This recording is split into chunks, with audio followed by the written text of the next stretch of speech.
Right. ప్రస్తుతం మన దగ్గర ఆర్ఎస్ ప్రవీణ్ గారు ఉన్నారు.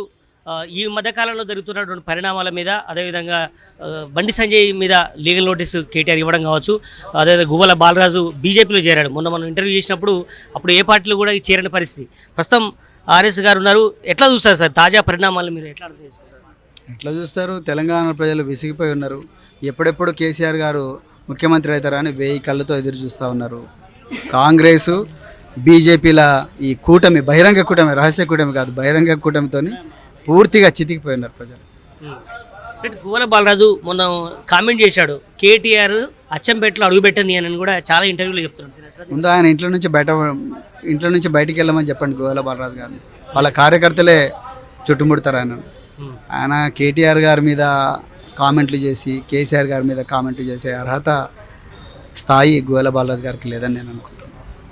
అంటే నేను కింద శ్రమ నుంచి పుట్టిన వాడిని, ఎన్నో రకాల త్యాగాలతో వచ్చిన వాడిని, ఆయన కేటీఆర్కి ఏం తెలుసు, ఆయన పైనుంచి వచ్చిండు, ఆయన ఫ్లూయెన్స్ ఉండొచ్చు, అమెరికాలో చదువుకుని ఉండొచ్చు, పేదల అంశాలు తెలియదు, పేదల బతుకు కష్టాలు తెలియదు అనేటువంటి ఆరోపణ కూడా చేస్తున్నాడు. బ్రదర్, ఎవరు ఉద్యమంలో పనిచేసిండ్రు, ఎవరి మీద ఎన్ని కేసులు ఉన్నాయి, ఎవరు కూడా ఇప్పుడు కోర్టుల చుట్టూ తిరుగుతూ ఉన్నారు. ఆ రికార్డు చూడండి, ఆ ఎలక్షన్ అఫిడవిట్లు చూడండి. గువ్వల బాలరాజు మీద ఎన్ని కేసులు ఉన్నాయి, కేటీఆర్ మీద ఎన్ని కేసులు ఉన్నాయి.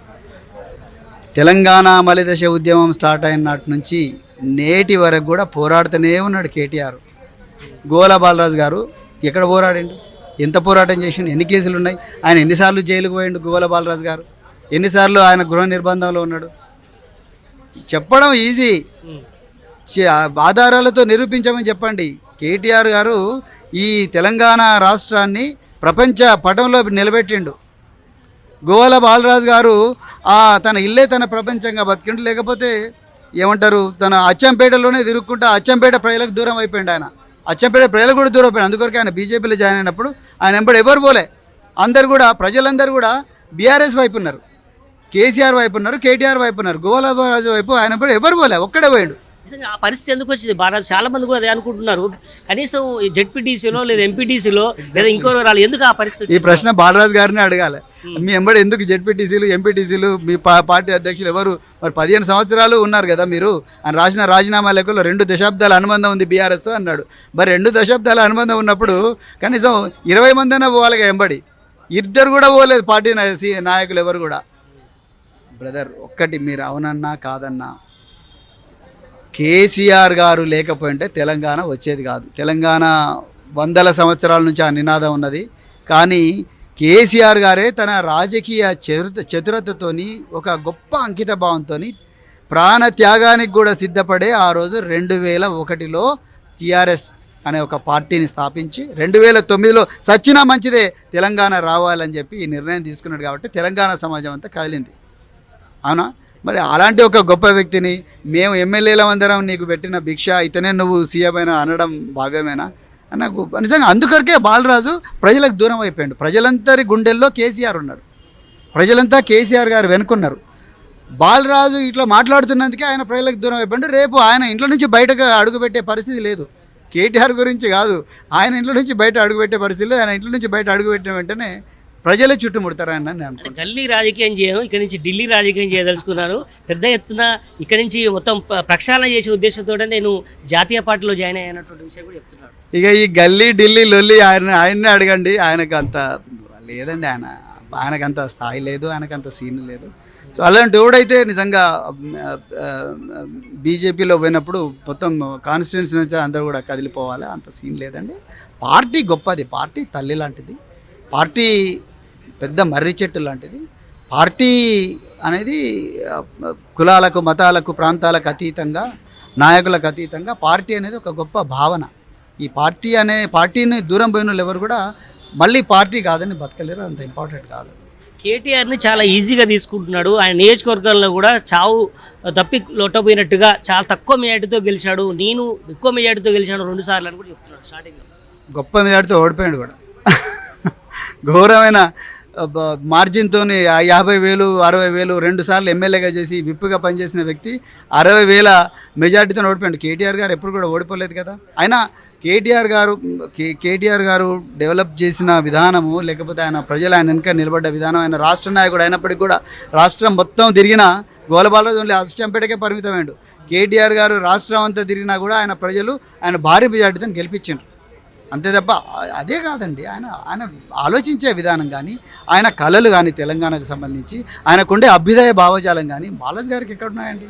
ఆయన బాలరాజు ఎవరండి? కేటీఆర్ మీద ఆయన స్థాయి అది కాదండి. చివరిగా మీ మీద పోటీ చేయడానికి సిద్ధంగా ఉన్నాను, వాళ్ళ బీఆర్ఎస్ కనుక ఆయన టికెట్ ఇస్తే అచ్చంపేటలో నేనే అటాక్ చేస్తానని అంటాడు.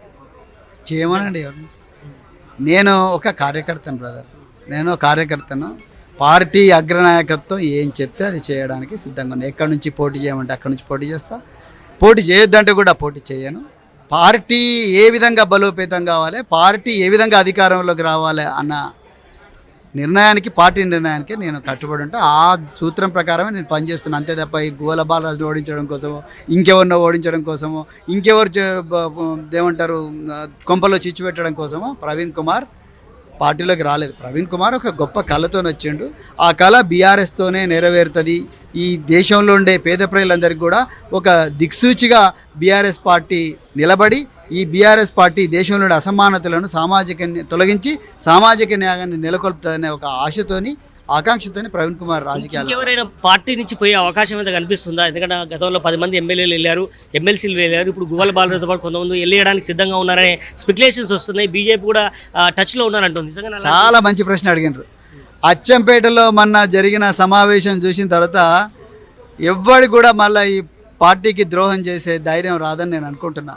ఎవరైతే ఇప్పటికే ద్రోహం చేసి అటువైపు పోయినరో వాళ్ళ వెన్నులో కూడా చలి పుడతా ఉన్నది. వాళ్ళు నిద్రపోతలేరు, రాత్రిపూట పీడకాలలు వస్తున్నాయని చెప్పేసి నాకు సమాచారం వస్తూ ఉన్నది. కార్యకర్తలందరూ కూడా కేసీఆర్ గారి వైపు ఉన్నారు, పార్టీ వైపు ఉన్నారు. అందుకొరకు ఎట్టి పరిస్థితుల్లో ఈ స్వార్థపరులు, అవకాశవాదులు, వెన్నుపోటుదారులు పోయినంత మాత్రాన, పెరిగి పందలు పోయినంత మాత్రాన పార్టీకి ఏమీ కాదు. బండి సంజయ్ చాలా సీరియస్ కామెంట్ చేస్తున్నాడు కేటీఆర్ మీద. లీగల్ నోటీస్ కూడా కాసేపటి క్రితమే కేటీఆర్ ఇచ్చారు. ఎట్లా అర్థం చేసుకుంటారు? కేటీఆర్ గారు ఇచ్చిన లీగల్ నోటీస్ 100% కరెక్ట్. యాక్చువల్గా క్రిమినల్ కేసు కూడా పెట్టాలి బండి సంజయ్ మీద. బండి సంజయ్ ఈ భారతదేశ చరిత్రలో అత్యంత ఘోరమైన కేంద్ర మంత్రి. అంటే ఏ మాత్రం కూడా అర్హత లేని కేంద్ర మంత్రి ఎవరన్నా భారతదేశ చరిత్రలో ఉన్నారంటే అది బండి సంజయ్. ఆయనకు మాట్లాడడం రాదు. పొద్దున్న లేస్తే వాణ్ణి దంచుతా, వీణ్ణి దంచుతా, బుల్డోజర్ కొడతా, గల్లవాడతా, సంపుతా, నరుకుతా అనే భాష మాట్లాడతాడు బండి సంజయ్. మూడవది, ఆయనకు చట్టం ఏందో తెలియదు. పొద్దున్న లేస్తే అబద్ధాలు. అర్థమైందా? మేము కూడా దాడి చేస్తాం, మేము కూడా గుండాలను పంపిస్తామని చెప్పే వ్యక్తి గృహశాఖ సహాయ మంత్రి. ఏమనంటే చెప్పులు మోసే అర్హత ఒకటి ఉందంటే అందరు చూసిండ్రు. అది ఏమైంది సికింద్రాబాద్లో, నేను దాని గురించి మాట్లాడను, అది ఆయన వ్యక్తిగతం.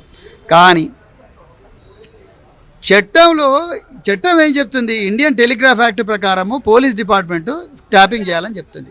కేటీఆర్ ఎప్పుడైనా హోమ్ మినిస్టరా? కేటీఆర్ ఏమన్నా కేంద్ర కమ్యూనికేషన్ల శాఖ మంత్రా? కేటీఆర్ గారికి ఏం సంబంధం? రాజకీయ నాయకులకే సంబంధం ఉండదు. రాజకీయ నాయకుల సంబంధం ఉండకూడదనే చట్టం చెప్తుంది.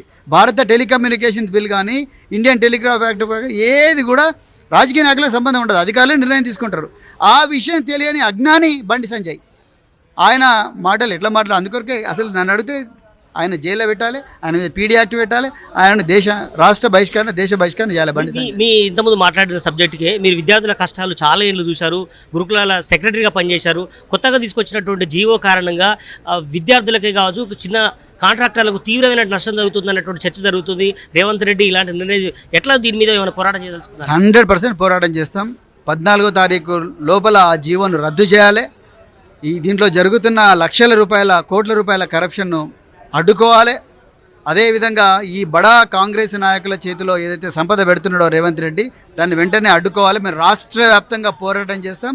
బిడ్డ, ఆ జీవో 17 రద్దు చేయాల్సిందే. నువ్వు ఈ పేద వర్గాల జీవితంలో వాళ్ళ జీవితాలతో ఆడుకున్న, వాళ్ళ పొట్టగొట్టిన ఈ తెలంగాణ జాతి నిన్ను క్షమించదు అని మాత్రం నేను వార్నింగ్ ఇస్తున్నా. Thank you very much. Right. మొత్తానికి బాలరాజే కాదు ఆయన తాత వచ్చినా కూడా ఎట్టి పరిస్థితుల్లో కూడా ఇక్కడి నుంచి ఎవరు అచ్చంపేటే కాదు ఉమ్మడి మహబూబ్నగర్ జిల్లా నుంచి ఎవరు కూడా ఇతర పార్టీలకు వెళ్ళే అవకాశమే లేదు.